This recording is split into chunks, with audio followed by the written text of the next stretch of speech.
You've probably heard the term DOS attack thrown around in the news or online, but what does it actually mean? Well, today we're going to pull back the curtain and break down exactly what it is, how it works, and most importantly, why you should care. Let's dive right in. So let me start by asking you something. Have you ever been waiting for something super important online? Maybe trying to get concert tickets the second they drop or checking your exam results, and then boom, the website just crashes? It's so frustrating, right? Well, believe it or not, you've already experienced the basic idea we're talking about today. That crash, that moment where you just can't get to the website you need, that's what we call a denial of service.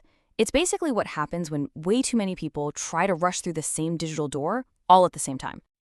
Let's stick with that exam results website for a second. See, it's designed to handle a certain number of visitors, but the instant those results go live, everybody tries to log on at once. The server just gets completely overwhelmed, it can't keep up with all the requests, and it pretty much just throws its hands up and says, nope, sorry, can't serve anyone else right now. To really make this click, let's put a number on it. Imagine that server can handle exactly 100 visitors every single second. That's its absolute max. So what do you think happens when that 101st person tries to connect in that same second? That's when you get a denial of service. The server is literally denying you service, not because it's malicious or broken, but simply because it's full. It's hit its capacity with totally legitimate users. Now, this is a really crucial point. This isn't an attack. Not yet, anyway. This is just a system that's too popular for its own good. So, when does this simple case of being overwhelmed turn into a full-blown malicious attack? Well, the key difference, as you're about to see, is all about one thing: intent.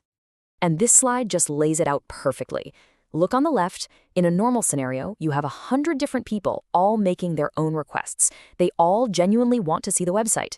But on the right, in a DOS attack, you have just one attacker creating all of those requests, and then some. The result looks the same. The website crashes, but the cause is totally different. It's the difference between a party being too crowded and one person deliberately blocking the door so no one can get in. This is the main tactic right here. The attacker literally floods the target server with a ridiculous number of requests, all coming from their one computer. The whole goal is to use up all the server's resources, its memory, its processing power, so that legitimate users like you and me get locked out. They're creating a digital traffic jam on purpose. Okay, but what if a single attacker could multiply their power 1,000 times over? That's when things get a lot bigger and a whole lot scarier. Welcome to the world of the DDoS attack. DDoS stands for a distributed denial of service. And that one word, distributed, changes everything. Instead of the attack coming from one computer, the attacker uses an entire army of hacked computers spread all across the globe to launch the attack all at once. The traffic isn't coming from one place anymore, it's coming from everywhere. So how in the world do they pull this off? It's usually a 3-step playbook.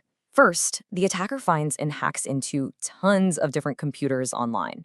Second, these compromised systems become what we call zombies. And when you group them all together, you get a botnet, basically a robot army waiting for orders. And finally, the attacker sends a single command, and the entire botnet unleashes that massive, coordinated flood on the one poor target. This chart really puts the difference in scale into perspective. It's just staggering. I mean, if one computer in a DOS attack can send, let's say, 10,000 packets of data, imagine what happens when the attacker uses just 10 hacked machines in a DDoS attack. The number just explodes to 100,000 or more. The intensity is on a whole other level, which makes these attacks incredibly powerful and so much harder to defend against. Okay, now that we get the massive scale of these things, let's zoom in a little bit on the terminology, the actual weapons that attackers have in their arsenal. All right, so a couple of key terms here. A zombie host is any one of those individual hacked computers. And the crazy part is the owner usually has no idea their computer is being used in an attack. A botnet, as we said, is the whole network of these zombie computers.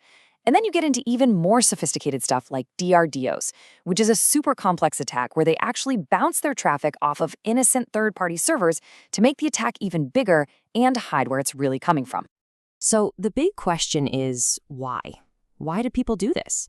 I mean, we get the technical side now, but what's the actual motivation for launching attacks that can cost companies millions and completely break customer trust? Well, one of the biggest drivers is something called hacktivism.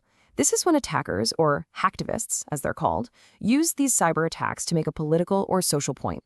They might take down a government website to protest a new law or target a company they believe is unethical.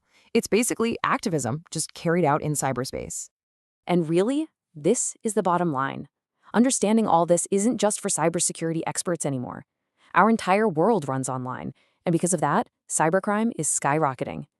Knowing the basics of how attacks like DOS and DDoS work is, frankly, the first critical step in protecting yourself, your data, and your business from some very real threats out there.